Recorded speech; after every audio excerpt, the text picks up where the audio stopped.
Today on History's Tech, we are looking at the Republic F-84 Thunderjet. Now, this aircraft should not be confused with a variant of it known as the F-84F Thunderstreak, which I will talk about in a future video. Now, the Thunderjet was part of multiple jet aircraft development occurring in the 1940s.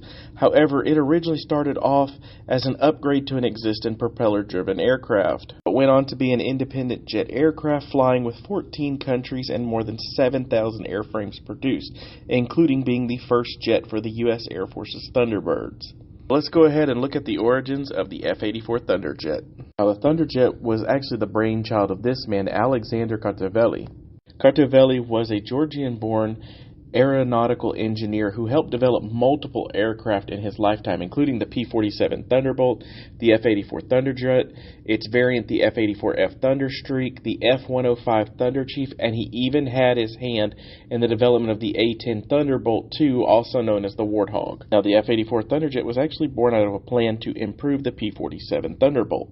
Since the P-47's airframe had actually proven to be such a good design, the idea was that a new jet engine could be slotted inside of it instead of a piston-powered engine. Multiple attempts were made to try and incorporate a jet engine into the fuselage of a P-47.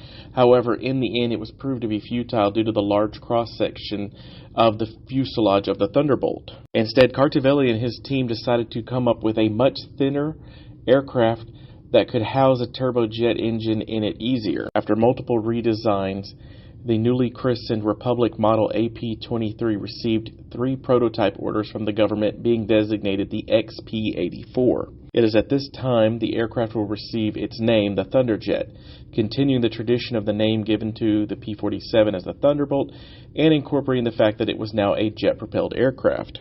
Before the first 3 prototypes rolled off the assembly line, the United States government went ahead and ordered 25 YP-84 test models and 75 production P-84Bs. The first prototypes finally rolled out in December of 1945, but they wouldn't be tested until February of 1946 due to engine delays, which suffered most of the early jet development programs. After spending the next several years going through several upgrades, including new, more powerful engines, repositioning the weapons, and adding external fuel tanks on the wingtips, the P-84 began production in 1947. It would be then redesignated as the F-84 as part of the Air Force's new nomenclature for aircraft and be deployed with units by the end of 47. However, it was quickly shown that the aircraft design was problematic.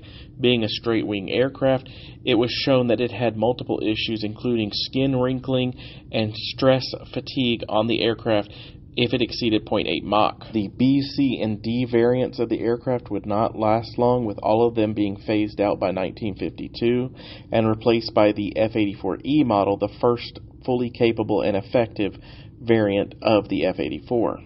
The Thunderjet would see its first conflict in the Korean War, where it would be deployed in October of 1950. Very much like its counterpart, the F-80, it would be immediately outclassed by the MiG-15. But just like the P-47 Thunderbolt, it was shown to be extremely effective as a ground attack aircraft, and it kind of was leaned into this role during the Korean War. And as during its time during the Korean War, it would become the first fighter jet of the United States Air Force to utilize aerial refueling, which is now a standard for the United States aircraft. After the Korean War, it would see action on multiple fronts, including being involved in air incidents over Western Europe, the Angola War of Independence, the Second Taiwan Straits Crisis, and a few others. At this point in its career, the last straight-wing variant of the F-84 was developed, known as the F-84G. And the significance of this model is that it became the first fighter aircraft capable of carrying a nuclear bomb. Additionally, this airframe would include refueling booms for mid-air refueling, an autopilot system, and the instrument landing system that is now standard on jet aircraft. Sadly, the G model would be the last main variant of the F-84. By the mid-1960s, it would be retired in favor of the swept-wing variant, the F-84F Thunderstreak, with the final F-84 being retired by the Yugoslavian Air Force in 1974. The legacy of the Thunderjet would continue not only through variants developed from it, but also prototype programs that utilized its airframe. As I've stated, the swept-wing variant, the F-84F Thunderstreak, will be talked about in a future video, but there was a few others known as the XF-84H Thunderscreech and the XF-91 Thunderceptor were unique one-off prototypes. The more popular variants was the F-84KX, where as many as 80 of the airframes were converted into target drones for the United States Navy. Usage of the F-84 in the zero-length launch program, which basically strapped the booster rocket from an MGM-1 Matador cruise missile to the back of the 84's frame. This was a Cold War project basically developed to launch aircraft at a near vertical takeoff position, with the idea that if they were in a nuclear strike zone, the aircraft could be launched immediately and you wouldn't have to worry about runways or anything like that. Aircraft was also a part of one of my favorite Cold War projects, Project Tiptoe and FICON.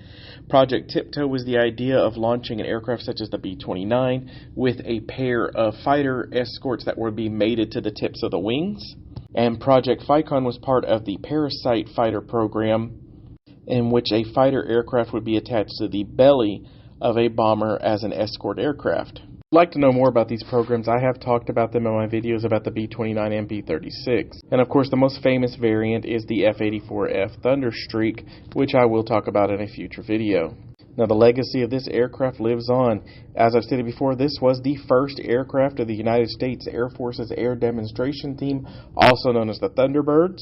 Now, sadly, there are no F-84s that are capable of flying, but there are more than a dozen countries displaying various models of the F-84, with about 20 of the aircraft being displayed in the United States alone. But there you have it, a quick look at the F-84 Thunderjet, a plane that started off as a conversion of the P-47 Thunderbolt and ended up as its own aircraft, and actually had a lot of firsts developed with its airframe. And while it would end up being the last straight-wing jet fighter that the United States would end up developing, its influence through its variants and its importance on technological development can still be seen in aircraft being used to this day. But that's it for today. Thank you for joining me, and I look forward to talking to you on the next time.